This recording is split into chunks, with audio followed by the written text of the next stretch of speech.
জাকাত দ্বারা সম্পদ পবিত্র হয়।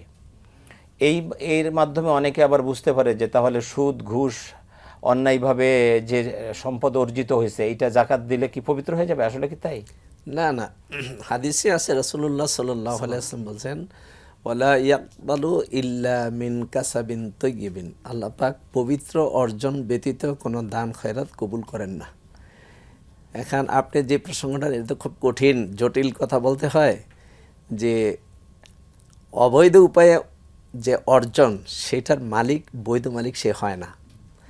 ঘুষের মাধ্যমে যে অর্জন করলেন এই তার পকেটে আসলো, কিন্তু অর্থের মালিক সে না। যার থেকে অবৈধভাবে আনছে তার মালিকানা চেঞ্জ হয় নাই। তো সুদের টাকাও ওই অবস্থায়, এই অপবিত্র আল্লাহ এগুলা কবুল করেন না।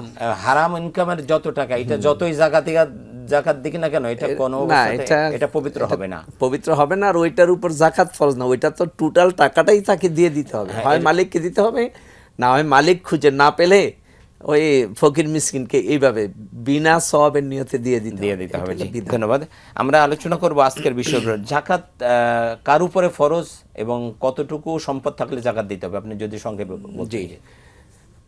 আমরা যেটাকে বলি যে মালের নেসাবের মালিক যিনি হবেন তার উপরে জাকাত ফরজ হবে।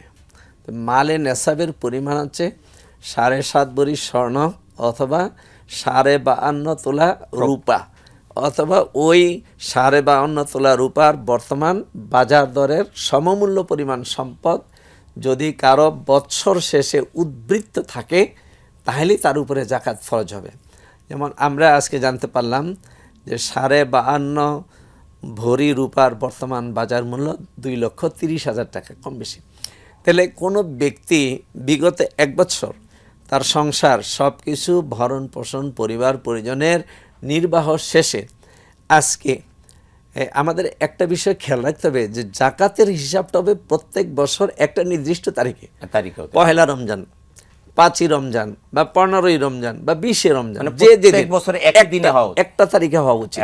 যে ওই দিন তিনি গত বছর 20শে রমজান জাকাত হিসাব করছেন, তাহলে এইবার 20শে রমজান তিনি দেখবেন যে 1 বছর সংসার নির্বাহ করার পরে তার কাছে কতটুকু স্বর্ণ আছে, বা যদি কিছু রূপা থাকে, যদি ব্যাংকে অর্থ থাকে, নগদ অর্থ থাকতে পারে হাতে, ব্যাংকে সেভিংস থাকতে পারে, এফডিআর থাকতে পারে, বা কোনো বিজনেসে টাকা লাগানো বিনিয়োগ থাকতে পারে, শেয়ার বাজারে শেয়ার ক্রয় থাকতে পারে, বিভিন্নভাবে তার যতগুলো অর্থ আছে সবগুলো অর্থকে একসাথে যোগ করবেন। যোগ করার পরে তার যদি কোনো ঋণ থাকে সেই ঋণটাকে মাইনাস করবেন। বিয়োগ দেওয়ার পরে যে ব্যালেন্স থাকবে ওই ব্যালেন্সটার পরিমাণ যদি কমপক্ষে 2,30,000 টাকা হয় তাহলে সেখান থেকে তিনি শতকরা 2.5 টাকা জাকাত দিবেন। এখানে একটা বিষয় খেয়াল রাখতে হবে যে আমরা বলি যে 7.5 ভরি স্বর্ণ হইলে জাকাত, বা 52.5 তোলা রূপা হইলে জাকাত। এখন কারো যদি 7.5 ভরি স্বর্ণ নাই, কম আছে, এখন এমন যদি হয় যে তিনি একজন গৃহিণী, গৃহবধূ, তার 4 ভরি স্বর্ণ আছে কিন্তু নগদ কোনো অর্থ নাই, তাহলে তার উপর জাকাত হবে না। কিন্তু এমনটা যদি হয় যে ধরলাম তার উপরে 2 ভরি স্বর্ণ আছে তার হাতে, আবার কিছু নগদ অর্থ আছে বা কিছু রূপা আছে, তাইলে কিন্তু ওনার এটা 7.5 ভরি স্বর্ণ দিয়ে হিসাব হবে না।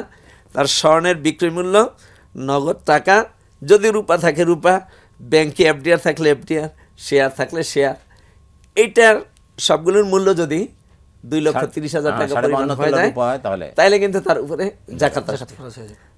এটাকে আমাদের খেয়াল রাখতে হবে।